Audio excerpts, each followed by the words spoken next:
This is Algebra 2. We are in Chapter 6, Section 6, Page 4. This is the checkpoint. Basically, solving similar problems that we just saw and hoping that it all goes well. Let's go through this. This will take a little bit of time. First of all, number 2. Now, you might remember this is similar to Example 2, which is on page 2. And that's the one that I did twice. I promise not to make you watch me do this one twice. We'll go through this just once, just similar to how the book did it. There's nothing wrong with the other way I showed it. Always works just as well, but may not be necessary. So we have negative 2x to the 4/3 equals negative 32. So I'm going to actually erase that negative 32 and put it over here, just so they're all close-ish together. Now, you might really be tempted. You probably saw that moving that 21 was the first thing. And then you might be tempted to solve your 4/3 exponent problem next. But don't do that. You gotta hold off a minute, because you gotta get rid of everything else in front of the x first. So you gotta divide by negative 2. You go zoom zoom. You got x to the 4/3 equals 16. It's wonderful. It's marvelous. Beautiful. And then, to finish it off, you've got to solve this exponent thing by raising both sides of the equation to that reciprocal power, that is, the number reciprocal to the number that's causing you angst. And you get x equals, and you end up with 8. And you can play silly games about powers of 2, or you can just put it into your calculator. X equals 8. Wonderful. Now, I am going to insist on showing a check. I just simply am worried about scenarios in which you're feeling confident, frankly, unjustifiably, until you've done a check. You've just got to get used to it. So, we're going to do the check. We think that x equals 8. We're going to toss that bad boy in. Negative 2 times 8 to the 4/3 minus 21 equals negative 53. And, you know, it may not actually be equals. It might be more than equals. But it doesn't matter. It's your choice. So we had negative 2, 8 to the 4/3. That is 16. And the reason why is you're doing cube root of 8, which is 2, and then to the 4th, which is 16. Or you're just using your calculator, right? Because you could do the entire check on the calculator. It's not so much that I need to see the check. It's that you need to do the check in order to make sure that you're correct, especially in this type of problem where bad answers are hiding everywhere. Now I see that I miswrote the other side of the equation. That's going to lead to my own angst. So there we go. And then you, boom, boom, you have negative 53. That is negative 53. Boom, bada boom. That's not even the answer, though. That's just mostly your reason for being happy, because it actually worked out. So x equals 8 is actually the answer. So that's all for checkpoint 2. Now, checkpoint 3, things start to get a little more interesting, because you have a square root equation, which means you need to square both sides. And when you do that, I'm going to make short work of it, but you should be doing it on your own. X plus 2 squared is x squared plus 4x plus 4. And I showed you that in the last chapter. You could certainly just FOIL x plus 2 times x plus 2 to get there yourself. But on the right, it's much less dramatic. It's just 2x plus 7. Now, you're going to move the stuff over so it can be 0, so you can solve, because you probably notice it's actually quadratic.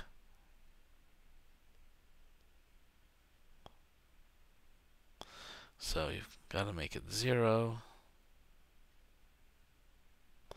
Boom. So we're talking about x plus 3, x minus 1, if you factor it out, equals 0. So x equals negative 3, or x equals 1. And then These are the answers that come from each of the factors. You've got to check this. There's just no other way around it. So let's go ahead and check it. We're going to first check x equals negative 3.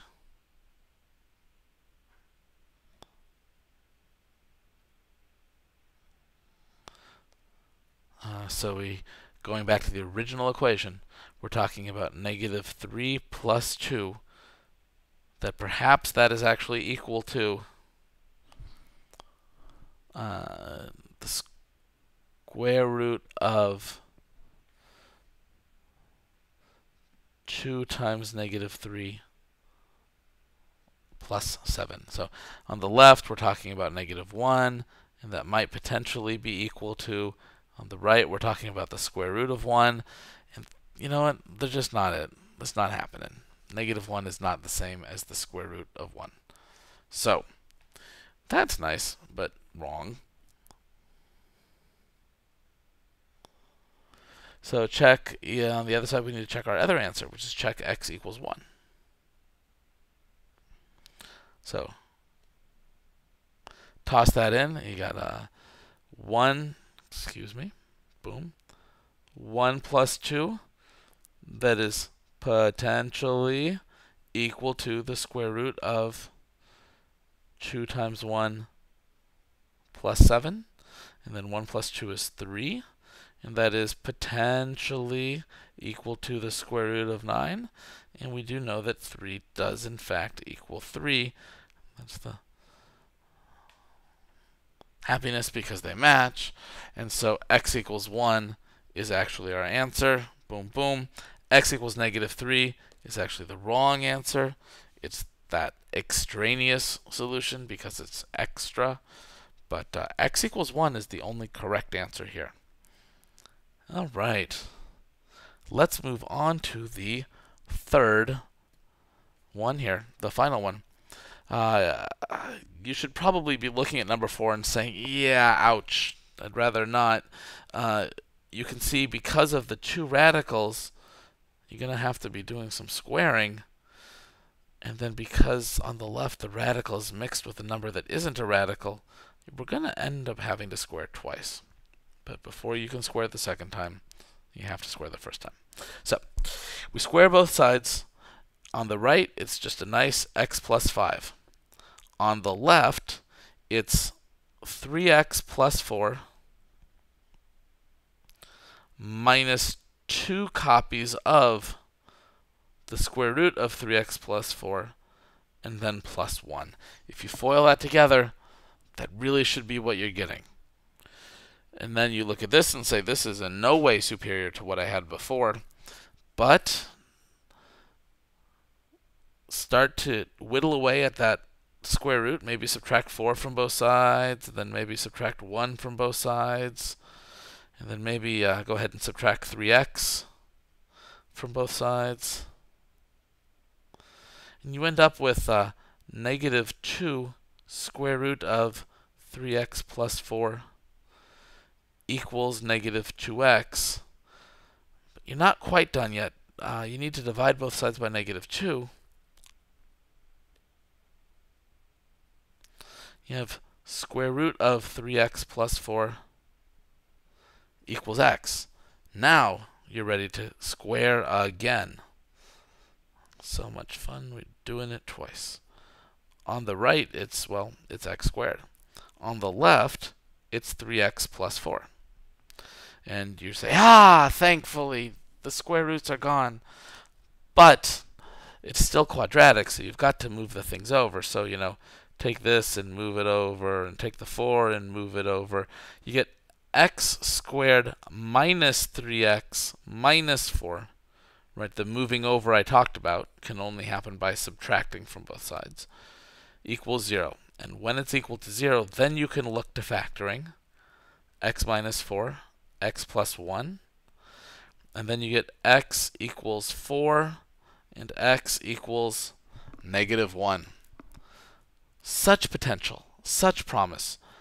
But we're not done because we need to check them both. First, checking x equals 4.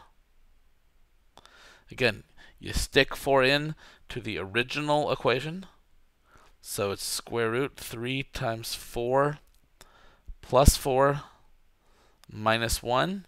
Maybe that's the same thing as square root of 4 plus, oops, I miswrote it, sorry, 4 plus 5. On the left, we're talking about square root of 16 minus 1 is maybe the square root of 9 on the right. Square root of 16 minus 1 is 4 minus 1, so that's 3. 3 is maybe 3, and in fact, 3 is 3, happiness, the matchingness of happiness. So x equals 4 is definitely an answer. You still got to check the other one, because knowing that one of them is an answer does not actually mean the other one is not. Could happen that they're both answers. So check x equals -1. Same process, same tedium, but same necessity. So 3 times -1 plus 4 minus 1 outside the square root might possibly be, maybe, right, square root of -1 plus 5. So on the left, we're talking about square root of 1 minus 1 is potentially the same thing as the square root of 4. So but that's 0 on the left, and that's 2 on the right, and those do not match. So that means -1 is not a number of happiness. X equals 4 is the solution. X equals -1 is what we call an extraneous solution. That's just a long word for not good. And that's it for page 4. That's it for the notes for section 6. That's all for the notes for chapter 6. Thank you for watching.